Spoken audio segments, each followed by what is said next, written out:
आदाब दोस्तों, एक बार फिर हम नगर पंचायत रटोल में मौजूद हैं। यहाँ हम बात करेंगे अभी जो चुनाव आने वाले 2022 में चेयरमैनी के, उसको लेकर के हम बात करेंगे। हमारे साथ है एज ए गेस्ट चौधरी हकीकत अली। चौधरी मैं इसलिए लगा रहा हूँ कि चौधरी एक लक़ब होता है जो हमारे यहाँ ज़िला पंचायत रटोल में चौधरियों का गांव ये माना जाता है। एक बिरादरी होती है, उसको रांगड़ भी कहते हैं, राजपूत भी कहते हैं, कई तरह से जाने जाते हैं, इसलिए चौधरी लगाया जाता है। ज़मींदार लोग हैं यहाँ के, ज़मीन इनके पास है, काश्तकारी करते हैं और साथ साथ यहाँ समाज की सेवा में रहते हैं हमेशा। सबसे पहले आपका स्वागत है हुंकार 24/7 में। शुक्रिया। हुंकार मीडिया आज हमारे यहाँ आए हैं और हमें अपनी बात रखने का मौका दिया है। हम आपके बहुत आभारी हैं और तहे दिल से आपका शुक्रिया अदा करते हैं। आप हकीकत अली इनका नाम है और ये तबलीग से ये लोग जुड़े हुए हैं। तबलीग होती है जो जमाती, कई बार जमाती के नाम से मैं आपको इसलिए बताना चाहता हूँ, एक बहुत बड़ा मामला हुआ था। जमातियों के ऊपर एक आरोप लगाया गया था निज़ामुद्दीन में, कोरोना के टाइम पे जमातियों ने कोरोना फैला दिया। इसको लेकर के पुष्टि नहीं हुई थी, एक खाली मीडिया पे एक भ्रम बनाया था कि मुसलमानों ने कोरोना फैला दिया है।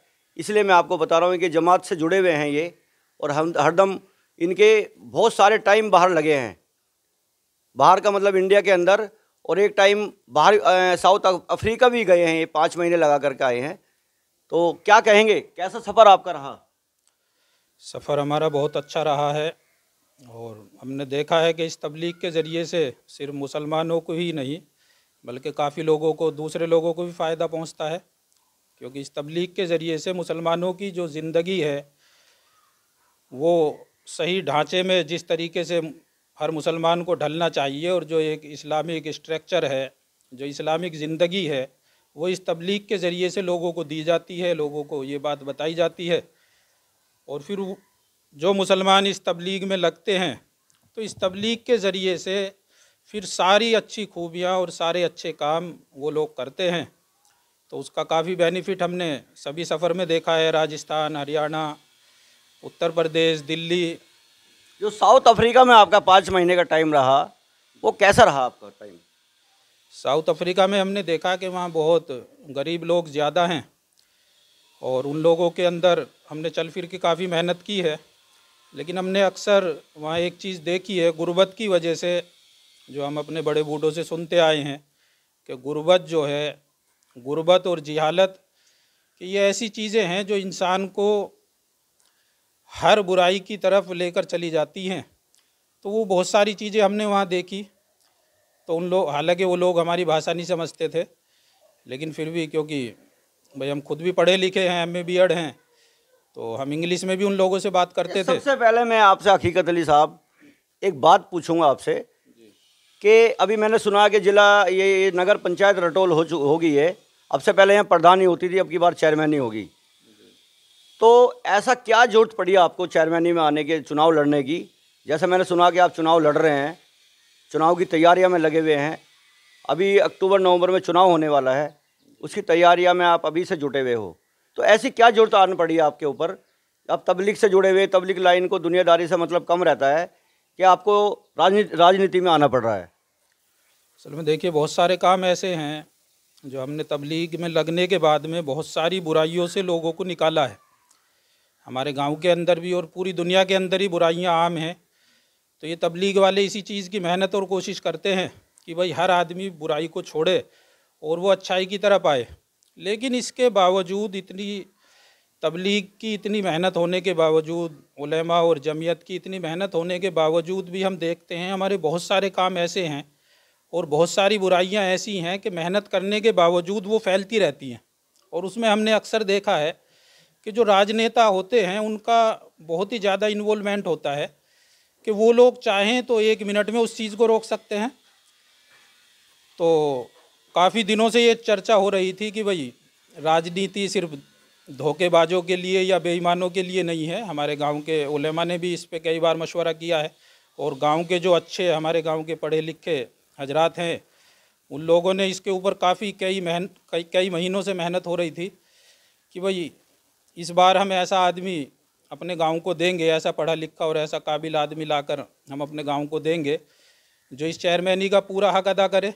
तो हमने देखा कि बहुत सारी बुराइयां जो एक गांव का जिम्मेदार आदमी होता है वो चाहे तो उसके एक एप्लीकेशन पे वो ख़त्म हो सकती हैं। जैसे मैं एक मिसाल देता हूँ कि इस वक्त में हमारे गांव के अंदर युवाओं के अंदर नशा जो है ये आम तौर पे फैला हुआ है और उनके नशे में बहुत सारी चीज़ें आती हैं, जैसे शराब, गांजा और भांग वगैरह गांव में रगड़ के पीते हैं। तो ऐसा कौन सा नशा यहाँ पनप रहा है जो आपके दिल को आहट हुई है? जिससे मेरे दिल को जो आहट हुई है, क्योंकि खुद मैं इस चीज़ को भुगत रहा हूँ अपने परिवार के अंदर और अपने घर खानदान के अंदर, कि वो लड़के जिनके अंदर कोई कमी नहीं थी, किसी तरह का कोई ऐब नहीं था, कि वो लोग भी उस तरफ चले गए, भंग की तरफ। ख़ास तौर पे मैं बताना चाहूँगा, भांग होती है, भांग एक पौधा होता है जो यहाँ रटोल गांव है। ये रटोल गांव के अंदर आम के नाम से बहुत फेमस है। आम के बाग के अंदर वो भांग पैदा होती है जो रगड़ करके ये लोग पीते हैं। उसके बारे में आप कह रहे हैं? जी। तो उस नशे में काफ़ी लोग लगे हुए हैं। गांजा वगैरह जो लोगों से सुनते रहते हैं, गांजा क्या है, हालांकि मैं नहीं जानता, लेकिन ये चीज़ें हैं जो आम तौर पे इस वक्त में जो अच्छे पढ़े लिखे परिवार हैं उनके घरों के अंदर लोग इन चीज़ों को इस्तेमाल करने लगे।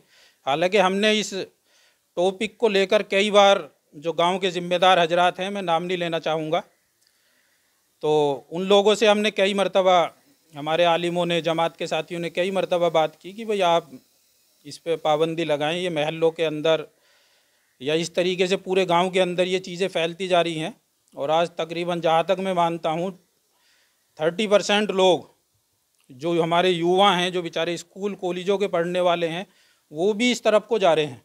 हालांकि उनके एक एप्लीकेशन निश्चित तौर पे मैं आपको बताता हूँ कि इनका जो मकसद है चुनाव में आने का, ये है कि जो बुराइयां हैं और समस्याएं लोगों की हैं, तो इनका कहना यही है कि एक लेटर लिखने के बाद में या एक फ़ोन करने के बाद में काम हो जाते हैं, तो क्यों ना राजनीति में आया जाए। इनका पर्पज़ जो है राजनीति में आने का ये है। और लोग जो है युवा नशे में जो जा रहे हैं, नशे की साइड में जा रहे हैं, नशा ज़्यादा लोग यहाँ बच्चे करते हैं, उसको रोकने के लिए इन्होंने ख़ास तौर से कदम भी उठाया है।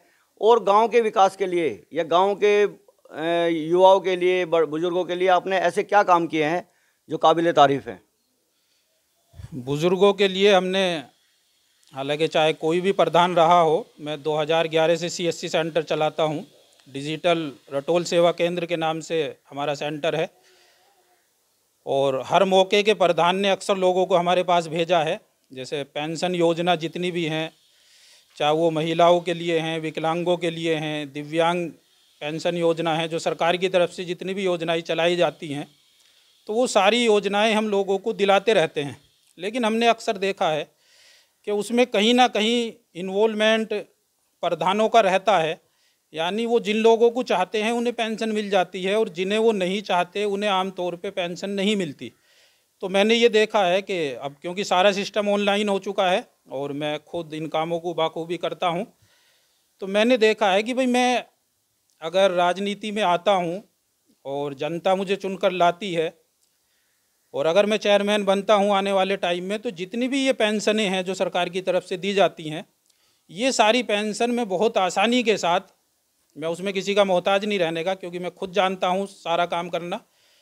तो सभी बुज़ुर्गों को, जैसे वृद्धों को, जो 60 साल से ऊपर के लोग होते हैं, उनकी पेंशन है, महिलाओं की पेंशन है, विधवा पेंशन है, विकलांग पेंशन है, कि जितने भी हैं हमारे गांव में, मैं आपके चैनल के ज़रिए से ये वादा करता हूँ रटोल की आवाम से कि ये सारी पेंशन योजना इंशाअल्लाह मैं दिलाकर रहूँगा लोगों को, अगर मैं राजनीति में जनता मुझे चुनकर लाती है तो। और बहुत सारे काम ऐसे हैं जिसके लिए लोगों को बड़े धक्के खाने पड़ते हैं। एक आधार का जरा सा काम है, मैंने कितनी मरतबा यहाँ के ज़िम्मेदार हजरात से ये बात की है, हालांकि खुद मेरे पास लाइसेंस है, लेकिन वो बैंक और पोस्ट ऑफिस के थ्रू मिलता है। लेकिन आज तक एक आधार का छोटा सा सेंटर गांव के ज़िम्मेदार हजरात सभी मिलकर गांव को नहीं दे पाए। तो जब मैं खुद चेयरमैन बनूंगा और जनता मुझे चुनकर लाएगी तो वो मैं बहुत आसानी से दे सकता हूँ। हालांकि लोग कई सौ रुपये जो मुझे बताते हैं, क्योंकि मेरा काम है ये, कई सौ रुपये लोग आधार कार्ड बनवाने के लिए, हालांकि सरकार की तरफ से नया आधार कार्ड बनाना ये बिल्कुल फ्री है, बल्कि जहाँ तक मेरी जानकारी है 35-40 रुपये नया आधार कार्ड बनाने पे सरकार की तरफ से दिया जाता है। लेकिन उसके बावजूद लूट मची हुई है पूरे ज़िले के अंदर। मैं तो देखता हूँ, और ख़ास तौर से अपने गांव के आदमी बेचारे ढिकोली और बागपत कहाँ जाते हैं, कई सौ रुपये में आधार कार्ड बनवाते हैं बच्चों के बड़ों के जाकर।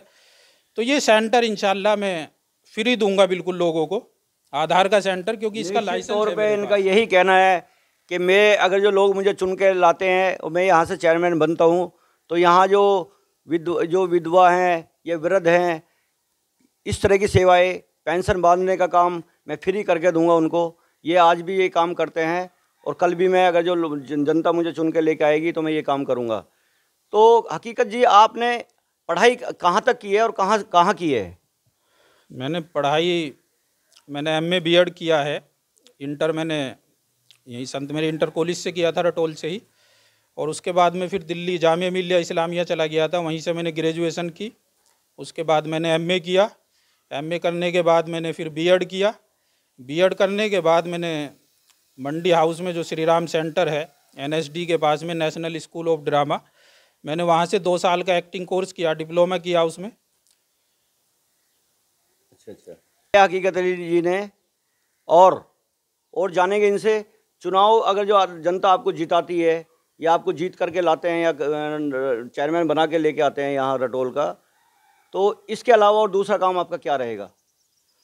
जो अभी आपने बताया कि वृद्ध आश्रम, विधवा पेंशन जो होती है, ये सारे हम लोग जो ये बनाएंगे। तो एक बहुत बड़ी समस्या आती है क्षेत्र में, यहाँ कहीं वृद्ध आश्रम नहीं है। ये मैंने देखा बागपत डिस्ट्रिक्ट के अंदर कहीं वृद्ध आश्रम नहीं है।